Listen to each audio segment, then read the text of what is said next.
Okay record হৈ আছে আজি আমি যেটো সাবজেক্ট সাম হেডল ফাইনান্সিয়াল মেনেজ যেনেকৈ আমি লাষ্ট টাইম আমি প্ৰিন্সিপালছ অফ মাৰ্কেটিঙৰ পেপাৰ বিলাক চালো 2019ৰে বেসিক্যালি চালো বাট দিস টাইম মই কি কৰিলো 2000 ফৰ দা ফাইনান্সিয়াল মেনেজমেন্ট 2019 বা 2015 লৈকে যিমানখিনি কোৱেশ্চনছ কমন আহিছে মই এইখিনি সব মই ইয়াত লিখি থৈ দিছো লিখিলো মই ডেসক্ৰিপচনত মই দি দিম files kini so we'll just discuss a little bit about it so practical basically only two ahise duta ahise called practicals and theory bahut beshi ahise and this one is the most common question that is coming so chances are it might come this time also so theory practical basically cost sheet or work about which is very simple very easy ami pasot ke discuss korim cost sheet moi janu aru work o janu moi but moi eta discuss no koru pasot ke sam but first of all we'll go through the most important ones that is the theory ones a theory ase Walters approach ahise capital budgeting ahise versus cost capital versus kele calculate option ase or ase so this one will come from 14 marks and cost capital will also come for 14 marks cost capital plus practical because cost capital jedi question ahe tar logote practical ahi goise so there will be no option chances are there will be no option for cost capital theory or practical they will come combined in combined form so next of all working capital and sources of funds 14 marks are working capital definition or what are the source of funds etc so basically we have to learn through working capital and sources of funds next of all profit maximization versus finance manager mane options aiba pare je what is profit maximization or finance manager roles bilakwa next of all wealth maximization so profit maximization comes wealth maximization comes short notes ahi jay keteba long ke ahi jay kintu usually ahe dividend payout ratio short note ahe তাৰপিছত অকল importance of capital structure কি হয় তাৰ importance কি হেবিলাক চাবলৈ পাতে অকল মডলিয়ান approach তাৰপিছত অকল ফাইনান্স ফাংচন স্কোপ অবজেক্টিভস वगैरह তাৰপিছত অকল PIF budgeting we'll go through later stable dividend policy but first of all আমি unit 1 পৰা start কৰিম so মই unit 1 পৰা যেটো মানে কমন আহিছে মই হেবিলাক চাম so unit 1 তে বেসিক্যালি বহুতখিনি তাত মানে মেইন যেটো ওভাৰঅল মিনিং যেটো আহি যাব পাৰে আহি গৈছে মানে হেকাৰণে আমি ইউনিট 1 পৰা স্টাৰ্ট কৰিম so finance all in all মই লিখি থৈ দিছো the first and the foremost thing is we have to do is memorize the definition okay so we'll start with the definition of what is financial management so according to Solomon financial management is concerned with the efficient use of an important economic resource namely capital funds okay we'll memorize this again financial management is concerned with the efficient use of important economic resource namely capital funds okay whole eje ya pa jodi kiba what is financial management hai ya pa olop bhangi likhi diba logote resources of funds capital funds ki hoy olop funds bilak resources of funds ki hoy bilak explain kori likhi dim hoy jabo I'm sorry if I'm speaking too fast but we have not much time left so next is scope কি basically divided into categories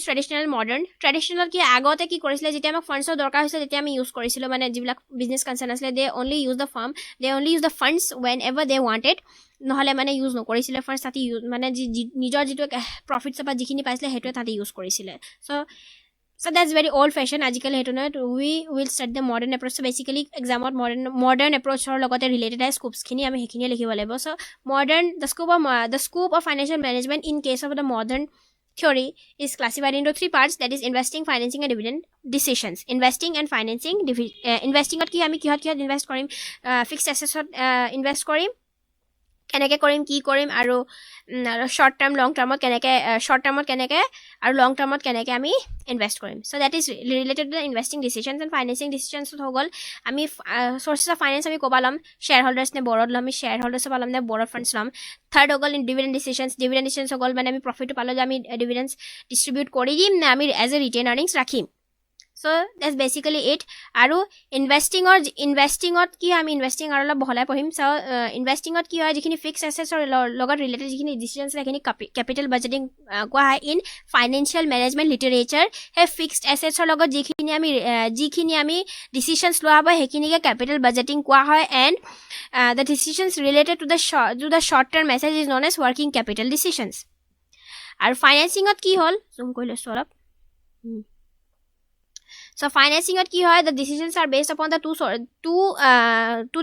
sources, that is the shareholders funds and borrowed funds. So shareholder funds aru borrowed funds jeta optimum thaka, when the ratio is optimum, that is known as capital structure. Aru jeta share market, jeta shares jeta market price up and down hoy thaka hetuk financial leverage buli koy. Aru moi yate mane olop ke mane koi dise financial leverage ketiba short term ahi jabo pare. So that's it. So shareholder jeta shares market price up and down hoy thake to financial leverage koy. Aru shareholders plus borrowed funds, when there is a balance ratio, that is known as capital structure, proper optimum capital structure buli koy. Next hokol dividend decisions. So dividend decisions ami kolwe je khini ami return earnings rakhim na ami dividends ok ami divide kori dim. So proportion of the profits distributed as dividend is known as dividend payout ratio. So what is dividend payout ratio ki hoy, je khini ami dividends ase hekini je khini proportion of this dividends ami je khini koru dividends ok distribute kori diu hetu ke koy dividend payout ratio. That's it, very simple. Next hoy gol objectives of financial management. Objectives of financial management, by definition we have known that it's basically the optimum utilization of resources, financial funds, etc. But since the shareholders are the stakeholders of the company, unknowingly বা knowingly যিটো business consists তাহাতৰ main objective হৈ যায় profit maximization or wealth maximization. So here comes the two main points around which the whole financial management মানে কি হয় exam যেটো বেছি ভাগ মানে I have financial management of a question, which is profit maximization and wealth maximization. So profit maximization at কি হয় profit maximization ke profits are wealth maximization or wealth side. So what is the difference basically? আমি এটা মুখস্থ নকৰো, we are not going to memorize it because it's going to take too much of time. We'll go through all in all together. Profit maximization or wealth maximization at কি হয়, we'll go through the differences basically. মই এটা অকমানিকে লিখি থৈ দিছো. So profits at কি হয়, profits number 1 হগল কি short term চাই আৰু wealth maximization at ইয়া পাইছা ন, wealth maximization at কি হয় তাতি long term at চাই. Even though they both have their own advantages. Number 1 hogol profit maximization or advantages hogol, it helps with the operational adequacy, mane profit jitu working capital se tat mane adequacy to sai profit maximization. Whereas in wealth maximization ki hoy market shares grab koribela kane help kore. Tar pisot profit maximization ki hole risk khini ignore kori die. Say for example মোৰ sales বেছিকে হৈ আছে দে, suppose মই যেনবাকে মই মানে financial manager হয়, suppose I'm a financial manager of business concern and I have noticed that my sales are increasing. মোৰ যেটো company আছে মোৰ company sales increase হৈ আছে, so that means I have to get more inventories. So more inventories means what? More liquidity. So liquid to কি হ'ব মানে just for the sake of profit মই বেছিকে মানে বেংকৰ পৰা ধাৰ লৈ ললো. So that is the case. So মই যিমান কি ধাৰ লব লাগিছে তাতকে বেছিও ধাৰ ললো. So that is the risk. That is also related with ignores borrowing capacity. So same হয়. So risk to ignore কৰিলে profitsৰ লগত লাগি মেলি profits के चक्कर में risk को लोग भूल जाते हैं. In the case of profit maximization. Whereas in wealth maximization কি হয়, risk to fully acknowledge কৰে and they also try to manage it. আৰু হগল profit maximization is unrealistic, whereas wealth maximization is realistic and is widely accepted around the world. Tarpisot hogol profits ki hoy, profit in itself is ambiguous in the case of profit maximization, like profits kini ki hora before tax or after tax, long term, short term, etc. Whereas in wealth maximization profits kini jikhini ami profits hoy kini categorize kora hai kihot lagibo boli ba kihot heri koribo boli. So you can define it in your own sentences, but main concept hetue hoy. Tarpisot hogol time value of money ignore kore profit since it is based on based on the short term perspective. Profit maximization ki hoy time value of money to ignore kora hoy, whereas in wealth maximization time value is fully considered. Time value of money ki hoy, suppose I have 1000 today or 10 years suppose have 1000 value to kom hoy jabo pare, obviously kom hoye jabo because of inflation. Hetue hoy time value of money. So time value of money ignore kora hai profit maximization or khetrot, whereas in wealth maximization time value of money consider kora hai because in the case of wealth maximization ami 1000 deke ami future karone sao. So 1000 ami keneke increase koribo paru so that we can use in the future so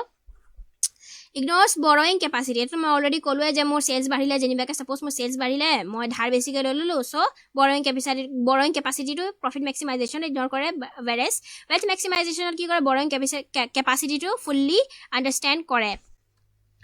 Next hoy gol আৰু এটা অবজেক্টিভৰ ভিতৰত financial মেনেজমেণ্টৰ অবজেক্টিভছৰ ভিতৰত profit মেক্সিমাইজেশ্যনটো চাই wealth মেক্সিমাইজেশ্যন সেই দুটা basically চাই বাট third অপশ্যনটো হৈ গ'ল লিকুইডিটিও কনচিডাৰ কৰে চামটাইমছ আৰু ছ'চিয়েল ৰেছপনচিবিলিটিও চামটাইমছ কনচিডাৰ কৰে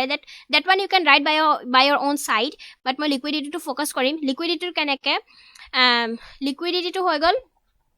liquidity always we জানি something the funds that we can easily convert into cash and cash at bank বা easily আমি যেটো আমি cash হলে convert কৰিব পাৰো হেতুকে liquidity বুলি কয় so হেতু আমি হৰপা হিকি আহি আছো so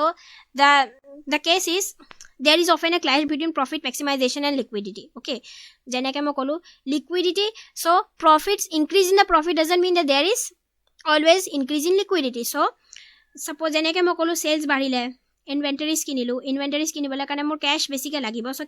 কেশ মোৰ কি হ'ল হাতৰ পৰা গুচি গ'ল just because I bought the ইনভেন্টৰিজ কিন্তু মোৰ চেলছ বেছিকৈ হৈ আছে চ' দেটছ দ্য কেছ যদি প্ৰফিটছ মোৰ ইনক্ৰিজ হয় লিকুইডিটি মোৰ নাথাকিবও পাৰে and there is a direct relationship between risk and return in the case of liquidity ছাপ'জ ডেট ইকুইটি ৰেচিঅ' মই তলত লিখি থৈ দিছোঁ ছাপ'জ ডেট ইকুইটি ৰেচিঅ' বেছিকৈ আছে চ' ডেট মিনছ হোৱাট মই ৰিটাৰ্ণছ বেছিকৈ দিব লাগিব তাহাঁতক শ্বেয়াৰ হোল্ডাৰ্ছ এণ্ড বৰড ফাণ্ডছক শ্বেয়াৰ হোল্ডাৰ্ছ এণ্ড ডিবেঞ্চাৰ হোল্ডাৰ্ছক মই বেছিকৈ দিব লাগিব ৰিটাৰ্ণ চ' ডেট মিনছ যদি মোৰ কোম্পানী লছত গৈছে I must have to return them anyways so' মই বেংকৰ পৰা মই ধাৰ লৈ ল'লোঁ so' that is the case so' risk বেছি ৰিটাৰ্ণ বেছিকৈ হ'লে মানে ৰিস্কো বেছিকৈ হয় in the case of liquidity সেইকেইটাই আৰু আজিৰ কাৰণে বহুত মই ফাষ্টত ক'লোঁ because we don't have much time we have to go' through all the other topics that we have discussed just a while আগো চ' that's it for today আজিৰ কাৰণে অকণমান গ'লোঁ কালিকৈ মই আকৌ চাম যদি মোৰ ওচৰত টাইম আছে নেক্সট আকৌ বেলেগ ছাবজেক্টছৰ মাজত পঢ়িবলৈ আছে will just go' through as fast as we can and as fast as we can and we'll try to get at least the basic idea of it because basic idea of almost of the topics because exam ki hoy every nook and corner of anahe basic idea lage amak so bas make sure that ami exam dangor ke likhibole paru so that's it for today's video thank you so much for watching my video ma bahut fast kolu I know but that's how I